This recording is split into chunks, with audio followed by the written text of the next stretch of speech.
AP శాసన మండలిలో వైఎస్ఆర్సీపీ ఆందోళనకు దిగింది.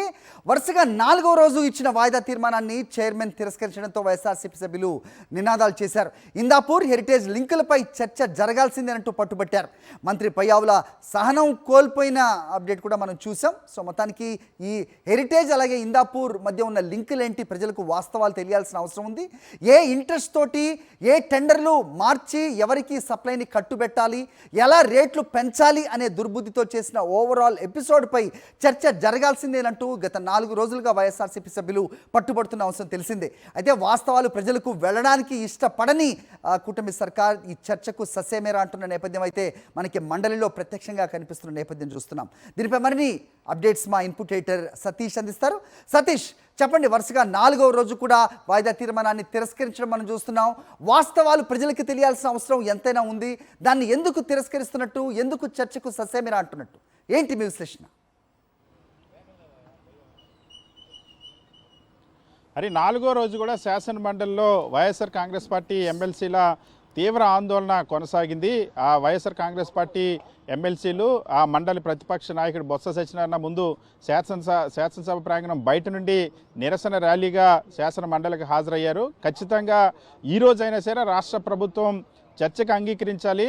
ముఖ్యమైనటువంటి అంశం ఇది. తిరుమల తిరుపతి దేవస్థానానికి సంబంధించినటువంటి నెయ్యి టెండర్లలో హెరిటేజ్కు అనుబంధ సంస్థ హెరిటేజ్ మ్యానుఫ్యాక్చరింగ్ సంస్థ అయినటువంటి ఇందాపూర్ సంస్థకి అత్యధికమైనటువంటి ధరకు నెయ్యి టెండర్లను కట్టబెడతా ఉన్నారు. దీనికోసమే ఆ తిరుమల తిరుపతి దేవస్థానం లడ్డూ ప్రసాదం పైన ముఖ్యమంత్రి చంద్రబాబు అభాండాలు వేశారు. దీనిపైన చర్చ జరపాలని వైఎస్ఆర్ కాంగ్రెస్ పార్టీ ఎమ్మెల్సీలు డిమాండ్ చేస్తున్నారు. 3 రోజుల్లో ఇచ్చినటువంటి వాయిదా తీర్మానాలు తిరస్కరించారు. 3 రోజులు కూడా ఆందోళన చేశారు. 3 రోజుల నుండి సభ జరగనటువంటి పరిస్థితి.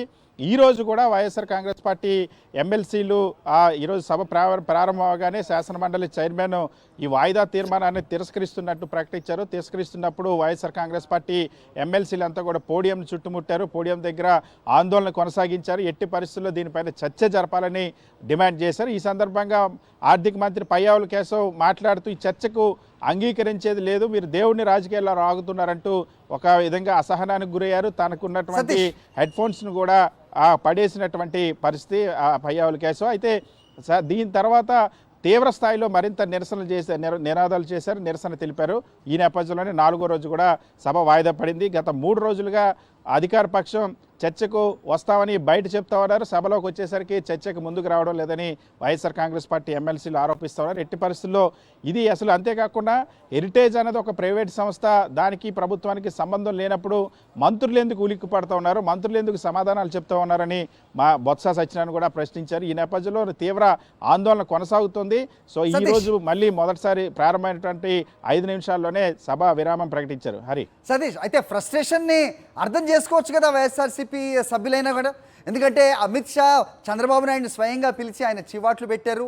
సో ఇలాంటి దేవుడి లడ్డూ గురించి ఇలాంటి దుష్ప్రచారం తగదు అని చెప్పిన తర్వాతే టీడీపీకి సంబంధించిన మీడియాలో అవ్వచ్చు, లేకపోతే సభ్యులు అవ్వచ్చు, ఎవరు కూడా ఈ తిరుపతి లడ్డు గురించి అసలు మాట్లాడట్లేదు అంటూ ఇది నేను చెప్పడం మీరు చెప్పడం కాదు, సోషల్ మీడియాలో అలాగే సీనియర్ రాజకీయ పరిశీలకులు విశ్లేషకులు కూడా మాట్లాడుతున్న పరిస్థితి. మరి ఆ ఫ్రస్ట్రేషన్లో ఆయన ఇయర్ ఫోన్ని విసిరి కొట్టుంటారు. ఏమంటారు వైఎస్ఆర్సీపీ సభ్యులు? ఖచ్చితంగా ఇది పట్టుబడుతున్న దానికి ప్రధాన కారణం ఏంటి? వాస్తవాలు బయటికి తీసుకెళ్లాలంటూ వాళ్ళు పట్టుబడుతున్న అంశంలో దాగున్న వాస్తవాలేంటి? అంటే ఖచ్చితంగా 4 రోజుల నుండి ఆ మంత్రుల నుండి అదే అసహనం కనిపిస్తూ ఉంది. రోజుకొక మంత్రి అసహనానికి లోనవడం, తీవ్ర ఆగ్రహావేశానికి లోనవడం, వైఎస్ఆర్ కాంగ్రెస్ పార్టీ ఎమ్మెల్సీల పైన విపరీతమైనటువంటి కోపంతో విరుచుకుపడుతున్నటువంటి సందర్భాలు మనం చూస్తాం. నిన్న ఆ హోంమంత్రి అనిత కానీ, మొన్న అచ్చెన్నాయుడు కానీ, అదేవిధంగా ఈరోజు పయ్యావుల కేశవ్ కానీ, మంత్రులంతా కూడా ఆ హెరిటేజ్ని డిఫెండ్ చేయడం కోసం లేదా ఇందాపూర్ డైరీని డిఫెండ్ చేయడం కోసం చాలా ఆ ఫ్రస్ట్రేషన్కి లోనవుతున్నటువంటి పరిస్థితి ఉంది. సో అయితే వైఎస్ఆర్ కాంగ్రెస్ పార్టీ మాత్రం ఇది, ఎందుకంటే ఇది ఒక చిన్న విషయం కాదు, దాదాపుగా 1.5 కాలంగా తిరుమల లడ్డూ ప్రసాదం పైన, తిరుమల నెయ్యి పైన, ఆ వెంకటేశ్వర స్వామి విశిష్టత పైన విపరీతమైనటువంటి ప్రభావం చూపేటువంటి విష ప్రచారం చేశారు. సో దీనికి కారణం ఏంటి, దీని మోటివ్ ఏంటి అనేది ఇప్పుడు బట్టబయలైంది. ఇందాపూర్ డైరీ అన్నది హెరిటేజ్కి మ్యానుఫ్యాక్చరింగ్ డైరీ కాబట్టి ఆ ఇందాపూర్ డైరీకి అత్యధికమైనటువంటి ధర 658 రూపాయలకి కేజీని 2024లో 400 రూపాయలకే సరఫరా చేయడానికి ముందుకు వచ్చినటువంటి సంస్థలు, 450కి ముందుకు వచ్చిన సంస్థలు సంవత్సరంలోనే పాల ధర 2 రూపాయలు 3 రూపాయలు పెరిగితే నెయ్యి ధరను మాత్రం 100 రూపాయలు పెంచేశారు. ఇది ఖచ్చితంగా దోపిడీ జరుగుతుంది అన్నది బొత్స సత్యనారాయణ కూడా కొద్దిసేపటి కిందట మీడియాతో మాట్లాడుతూ చెప్పారు. దీనిపైన చర్చకి ప్రభుత్వం ఎందుకు భయపడుతుంది, అక్కడ తప్పు జరిగినప్పుడు పారదర్శకంగా ఉంటే ఎందుకు ప్రభుత్వం చర్చించడం లేదు, అక్కడ అవినీతికి చెయ్యకపోతే ఎందుకు మాట్లాడని ముందుకు రావడం లేదు. సో కేంద్రం కూడా ఇందులో ఈ లోపాలు వీటన్నిటిని కూడా పసిగట్టింది కాబట్టి మందలించింది. అప్పటి నుండే ఆ అధికార పక్షం దీనిపైన చర్చించడం. ఎందుకంటే కొద్ది రోజుల కిందటే మనం చూసాం, ముఖ్యమంత్రి దగ్గర నుండి మొత్తం ఉప ముఖ్యమంత్రి, బీజేపీ మంత్రులంతా కూడా ప్రెస్ మీట్లు పెట్టి విపరీతంగా మాట్లాడారు. కానీ ఈ ఇష్యూలో ఇప్పుడు ఆ జనసేన, బీజేపీకి సంబంధించినటువంటి ఎమ్మెల్యేలు, మంత్రులు కూడా అధికార పక్షాన్ని సమర్థించడం లేదు. ఎందుకంటే కళ్ళకు కట్టినట్టు ఇక్కడ కనిపిస్తుంది కాబట్టి అన్నది ఒక చర్చ కూడా సాగుతుంది. వైఎస్ఆర్ కాంగ్రెస్ పార్టీ మాత్రం ఇది ప్రజలకు తెలియాలి, దేవుడు భక్తులు డబ్బుల్ని ఏ విధంగా దుర్వినియోగం చేస్తూ ఉన్నారో, దీనికోసం ఎంత దుష్ప్రచారానికి ఒడిగట్టారు అన్న విషయం ప్రజలకు తెలియజెప్తాం మేము. అందుకోసమని ఈ అంశం పైన ఆధారాలన్నీ, ఏది కూడా ఆధారాలు లేనటువంటి ఆరోపణలు చేయలేదు. హెరిటేజ్ వెబ్సైట్లో ఉన్నటువంటి ఆధారాల ఆధారంగానే మేము మాట్లాడుతున్నామని నిన్న సభలకు కూడా బొత్స సత్యనారాయణ ఆధారాలు ఇచ్చారు. చర్చ పెడితే ఈ ఆధారాలన్నీ కూడా మేము చూపిస్తాము, వీటిపైన ప్రభుత్వాన్ని నిలదీస్తామని చెప్తారు. అందుకోసమే ప్రభుత్వం భయపడుతుంది, చర్చకి రావడం లేదన్నది వైఎస్ఆర్ కాంగ్రెస్ పార్టీ ఆక్షేపణ. ఈ నేపథ్యంలోనే ఈ అంశం పైన చర్చించేంత వరకు మాత్రం శాసనమండలిలో ఖచ్చితంగా ఆందోళన చేసి తీరుతాం. ఈ అంశం పైన ఏ రోజు చర్చిస్తారో కనీసం చెప్పండి.